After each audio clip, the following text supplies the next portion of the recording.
Selamat malam, Assalamualaikum warahmatullahi wabarakatuh. Bersama saya kembali lagi di channel Sawit Kalimantan Official. Oke teman-teman, di sini ada berita terbaru tentang kondisi perkebunan kelapa sawit di Kalimantan ketika sedang terjadi panas ekstrim. Nah, seperti dilansir dari rbtvkamkoha.com, panas ekstrim, petani sawit jangan dulu lakukan 3 aktivitas ini biar tidak rugi. Wow, ngaruh juga kayaknya ya. Oke, saya bacakan beritanya.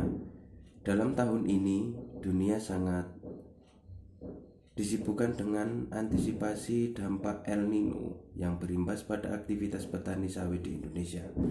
Bahkan ada analis ekonomi dunia yang mengatakan dampak El Nino berdampak pada kerawanan pangan karena tanaman pangan akan banyak gagal.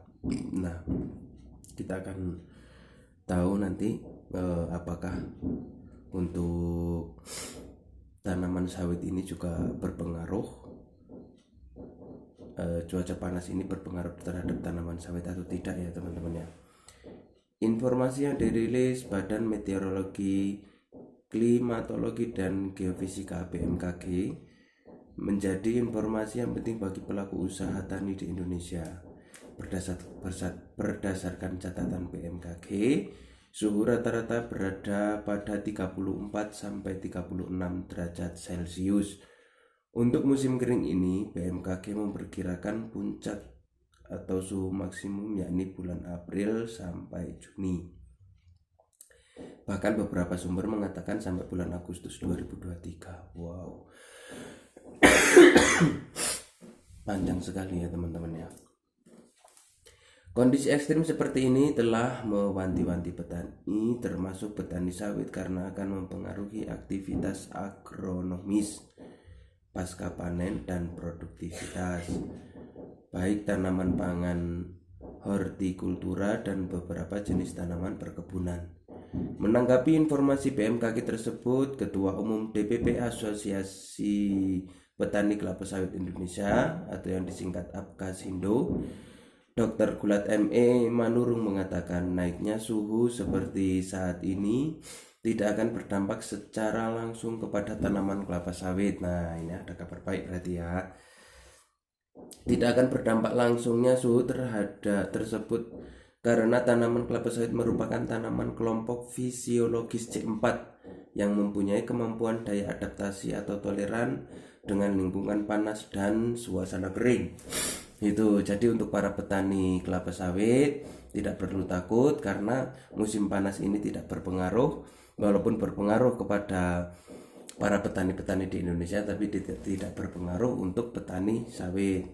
Diketahui juga bahwa tanaman C4 adalah tanaman yang membutuhkan intensitas cahaya matahari langsung dengan suhu terbaik antara 24 sampai 28 derajat Celcius. Dari kata lain, sawit itu perlu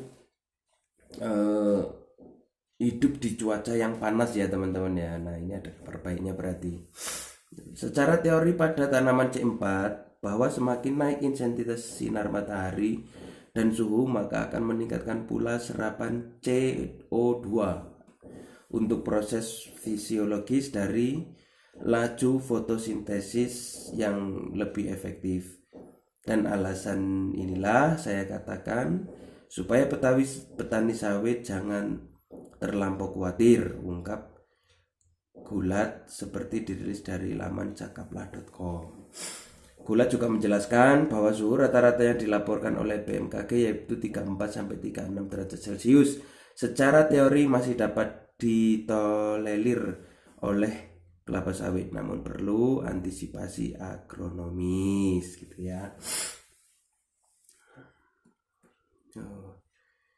Antisipasi tersebut mencakup 3 hal. Nah, ini untuk antisipasinya ya. Jangan dulu mupuk. Di musim panas ini kita tidak boleh mupuk. Menghindari pemakaian herbisida untuk pengendalian gulma. Jadi kayak biasanya kayak pakai ini obat-obatan itu sebaiknya jangan dulu. mengurangi aktivitas pembuangan pelepah atau pruning pada bulan-bulan cuaca ekstrim seperti saat ini. Nah, tidak boleh pruning itu seperti habis kelihatan buahnya aja. Jadi jangan sampai pruning maksimal ya teman-teman ya. Maksudnya seperti itu. Range suhu ekstrim 34 sampai 36 derajat Celcius untuk tanaman hortikultura dan tanaman pangan mungkin sudah berada pada titik berbahaya dan akan mematikan tanaman, baik secara morfologis ataupun secara fisiologis. Untuk tanaman kelapa sawit, range tersebut masih bisa ditolerir. Oke teman-teman, jadi tidak ada pengaruh untuk suasana cuaca saat ini, tidak ada yang perlu dikhawatirkan. Seperti itulah kata Kepala Asosiasi Sawit Perkebunan Kelapa Sawit Indonesia, Bapak Kulak gitu ya.